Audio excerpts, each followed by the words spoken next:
আসসালামু আলাইকুম ওয়া রাহমাতুল্লাহি ওয়া বারাকাতুহু। আমি doctor Saidur Rahman Sayed, ECG study and solve and treatment of the heart disease এই গ্রুপের অ্যাডমিন অ্যান্ড ফাউন্ডার।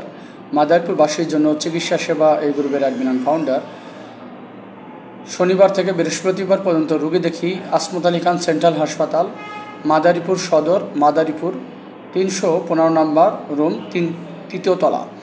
তো আজকে আমরা অনেক গুরুত্বপূর্ণ একটা বিষয় জানার চেষ্টা করব। সেটা হচ্ছে, অনেক সময় আমাদের আত্মীয় স্বজন অনেকেই কল করে, অনেক সময় রোগীরা কল করে তারা জানতে চায় যে কোন প্রাণী কামড় দিলে ভ্যাকসিন দেওয়া প্রয়োজন, কোন প্রাণী কামড় দিলে ভ্যাকসিন দিতে হয় বা ভ্যাকসিন দেওয়ার দরকার নাই। তো আসলে এই ভ্যাকসিন কেন দিতে হয় সেটা আমাদের জানা দরকার। তো র্যাবিস নামক একটা ভাইরাস আছে, যেটাকে আমরা আরএনএ ভাইরাস বলি। এটা খুবই গুরুত্বপূর্ণ একটা ভাইরাস, যেটা আপনারা বলেন যে এই ভাইরাসে যেটা আমাদের আমাদের এইবার ভাইরাসের যে ডিজিজটা করে সেটা আমাদের ব্রেনের এনসেফালাইটিস করে। হ্যাঁ, এনসেফালাইটিস যদি হয়, এবং স্পেশালি মানুষ এবং ম্যামালস, যে সমস্ত হিউম্যান এবং ম্যামালস যে সমস্ত প্রাণী রয়েছে তাদেরকেই এটা করে। আর এটা যদি কোনো কারণে কোনো পেশেন্টের সিমটম যদি এই ডিজিজের এনসেফালাইটিস হওয়ার পর যদি সিমটম যদি প্রকাশ পায়, তাহলে পেশেন্টের সবচেয়ে গুরুত্বপূর্ণ সমস্যা হয় তার হাইড্রোফোবিয়া হয়। আর যেটা হলো ওয়াটার বা পানি খাওয়ার সে ভয় পায়। পানি দেখলে বা তরল জাতীয় খাবার দেখলেই সে ভয় পায়। তো এটা খুবই গুরুত্বপূর্ণ। তাহলে আসুন আমরা জানি কোন প্রাণীতে কামড় দিলে আমাদের ভ্যাকসিন নেওয়া প্রয়োজন। তো 1 নম্বরে সর্বপ্রথম সেটা রয়েছে কুকুর যদি কামড় দেয় বা আঁচড় দেয়, তাহলে অবশ্যই আপনাকে ভ্যাকসিন দিতে হবে, র্যাবিস ভ্যাকসিন দিতে হবে অবশ্যই, 1 নম্বর। 2 নম্বর রয়েছে বিড়ালে যদি কামড় দেয় অথবা আঁচড় দেয়, নখ দিয়ে আঁচড় দেয়, তাইলেও আপনাকে ভ্যাকসিন নিতে হবে। শিয়ালও যদি কামড় দেয় অথবা আঁচড় দেয়, তাইলেও আপনাকে ভ্যাকসিন নিতে হবে। বানর, বেজি, বাদুড়। তো আমি নামগুলো আবার বলতেছি। 1 নম্বরে কুকুর, বিড়াল, শিয়াল, বানর, বেজি, বাদুড়।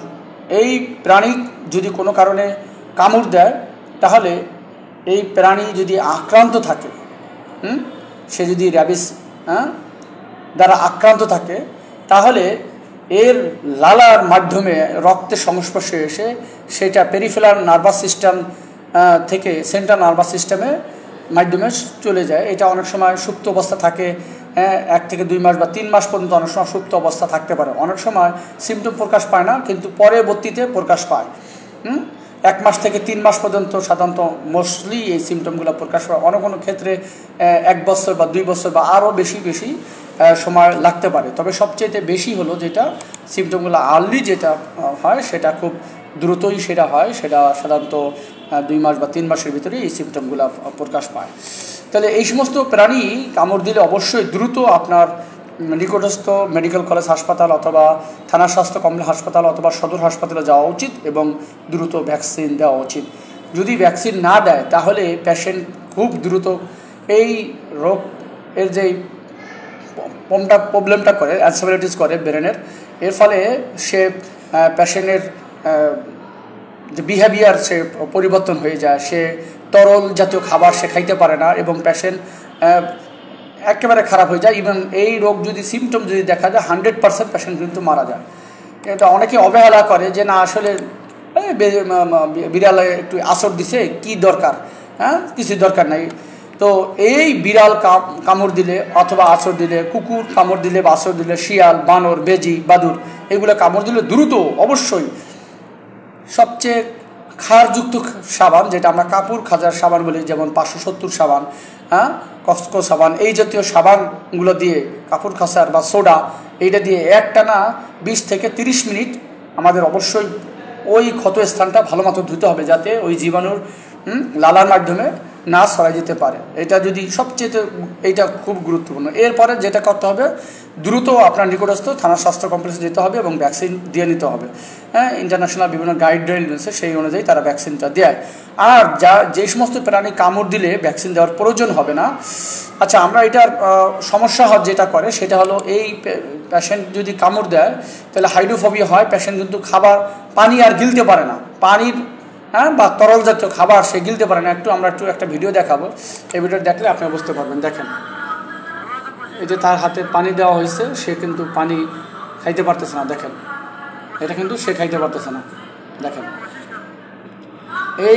এই ব্যক্তি সে পানি খাইতে পারতেছে না, কোনোভাবেই সে পানি খাইতে পারতেছে না, কারণ সে হলো ওই র্যাবিস দ্বারা আক্রান্ত হওয়ার ফলে এখন সে তার নার্ভাস সিস্টেমের প্রবলেম হয়ে গেছে।